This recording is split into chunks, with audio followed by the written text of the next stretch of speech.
What up, y'all? Welcome to the Morning Hustle. You know how we do it, man. L'Oreal, Kyle Santillan. Shout out to our guy, Alton Walker. And this is the time of the show where we get to honor somebody doing good things. Yes. Especially in our communities, man. There's a new documentary that is up on Hulu right now called Hip Hop in the White House documentary. And this is good stuff right here. And we have someone who was a producer on the documentary. Jordan Benston is in the building today. Come on, Jordan. As our hustler of the week. You know what I mean? How you feeling? You know, I'm good. Can't complain. Good.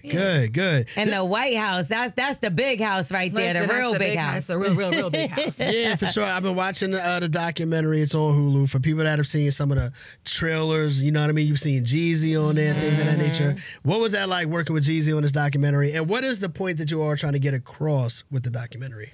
Working with Jeezy on the documentary was really special. Like, he was a significant part for, like, the millennials in presidential elections when my president is black. So it was a full circle moment to be able to talk to him about that. But then also it was like, throughout the whole process, it was almost like a learning thing for all of us, because it was so much stuff like going into it that I was not privy of, that every time we did an interview, I was in the back like, oh, what? You did what?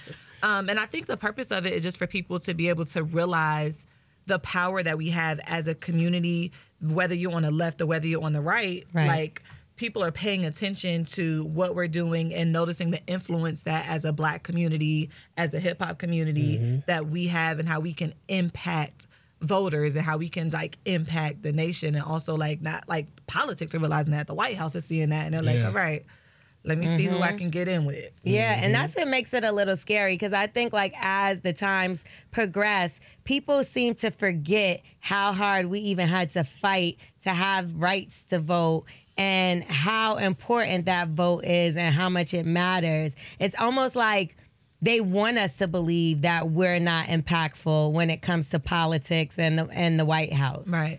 And to that point, like, I think Jeezy says it in the end. He's like, you could put any politician in a stadium and nobody's going to say 45 minutes of anything they ever said. And he's like, you put these rappers in a stadium, word for word, song for song, bar for bar, everything that they say that they do is being influenced, and we're listening to it. So it's been a journey, and even like Common says, it's like, yo, to go from the trap house to the White House, like you would have never thought that black people would have made it this far from a space that we were not even allowed in, from a space that did not respect us, from a space that barely counted us as even a citizen of the United States, to now be able to have that impact. That's amazing. Yeah, That's sure. amazing. Absolutely. And you even see the impact to this day, like you said, between the Obama administration and the Biden administration. I don't know how many black people I've seen partying in the White House. I ain't gonna lie, I've been one of them people partying up in there.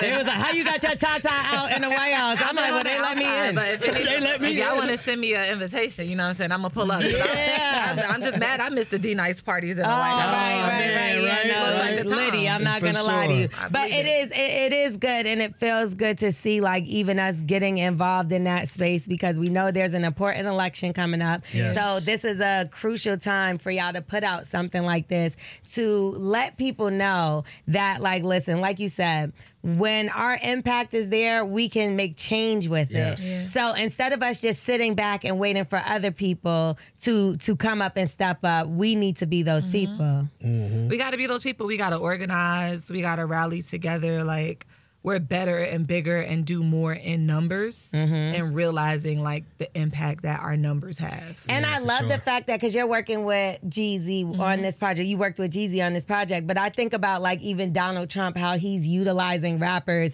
in a way where it's like trying to reach out to us. So it's like, oh, well, I freed Kodak Black, or I helped out. It's like pandering. And that's the thing that I really enjoyed about the doc, is that sometimes you could see docs and they could be a little one-sided, right? So this doc, and the director, especially Jesse Washington, he made sure that we were able to see both sides, but from like an educated side of both sides, so that it wasn't like, oh, we were here or we were there. Like, you get to see the Trump administration and how people were being pardoned, and, you know, for what?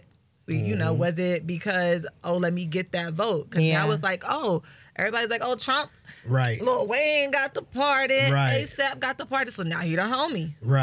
because he got the pardons, which right? is ignorant. Which is, exactly. People gonna think what they gonna think. Exactly. Yeah. You have your own company, the Oracle Media. I do. Company. I do. So, talk about what your company does and how you got it started. Of course. So I have a full service production company that I started in 2019 called the Oracle Media. We do everything: branded content, linear content, digital content. And one of the things that's most important to me is making sure that when you come on set and when you see our teams, like, it's people that look like me. It's black DPs, it's black camera operators, it's black sound operators. A lot of the time that we were doing this doc specifically, people were coming on set and like taking selfies with the crew. Like we were something that they had never ever seen before. But that is what I want to do, and to be able to create documentaries like this and be able to create content that like resonates, that speaks to people, that is relatable, and then shot from a lens of us. Like, we care about this type of content. These are the stories that we were put here to tell. So I'm very happy and grateful to be able to have this business and platform to be able to do that. That's and fire. Say that there's somebody that just got out of college, because somebody actually approached me about this yesterday. They just got out of college. They may have a film media degree. They done went to. How would they get their start as far as like getting their first job? Do you have any advice on that? How would you get your start? You know what? I think it's interesting because it's changed now. Yeah. Right? Because the internships are not really out there, right? Internships aren't out there the way they used to be. I think my advice would be to find the person that you want to be like. Find the person that inspires you. Find the person that is your reference point. And look at their journey, because the way the world works, you're like 2 seconds from everybody, right? Yeah. Right. So find the person that inspires you and look at their journey, see how they got to where they got to. And a cold email gonna get you a hot job. I know that's right. That's what I'm saying. I You know gotta that's reach right. out. Listen, Exactly. send those emails, send those, like, no shame. Send those emails, send those DMs. Hey, my name is blah, blah, blah. This is what I want to do. Facts. You never Even know. if your resume isn't perfect, like, I have people that email me all the time that I'll, like, spend a block if they're like, hey, I want a PA in Atlanta, and I'll remember it and be like, okay, we got a shoot coming up. I need to ask somebody new to the team. Hey, reach out, PA. Listen, if y'all want to hit me up, send me an email, send me a DM. Like, I am about the business of connecting, right? So if I know your goals and it's something that I know somebody's also looking for that I can align you with or introduce you or make an intro, set up an informational meeting, like, we do that. Don't be That's afraid. perfect. Don't That's be, right. yeah, You don't gotta be reach afraid. out first Gotta reach out. sometimes. Email? But yeah, no doubt. Because I'm So- sure it's about to be flooded. For sure. Now, with all the things that you're doing, your company, the documentary, everything you represent is why you are a Hustler of the Week this week. Yeah. Make sure y'all show some love to Jordan Benston. And of I course, did. man, I had to add Hulu back, and now I got a damn another streaming service. 'Cause I There you took it go. off. I ain't gonna lie. After the Freaknik documentary, and then I put it back. Yeah. I'm gonna just leave it on. Landscape Hulu, I hope y'all heard that, because they count those. They count those. Really? Listen, that counts in the stream. So they're looking at the people that like signed up for the platform. Come just on to now, watch the add content. me. that's right. That's right. So listen. So how can people follow your journey, reach out to you, all of those kind of things? Of course, all the business things that we're doing is on our Instagram. That's at The Oracle Media, TheOracle Media. And my personal Instagram is at JB the God, JBTHEGAWD. You know, so I'm around. Hit me. I answer. I might not answer like as soon as you send it, but I read everything. I always reply. I always answer. That's what's up. I love That's that. what's up. Good stuff, Hustler man. of the Congratulations on Thank everything. you. That's our Hustler of the Week. Jordan Benston in the building. We appreciate you. Thank you. Some more to hustle. We are the Morning Hustle.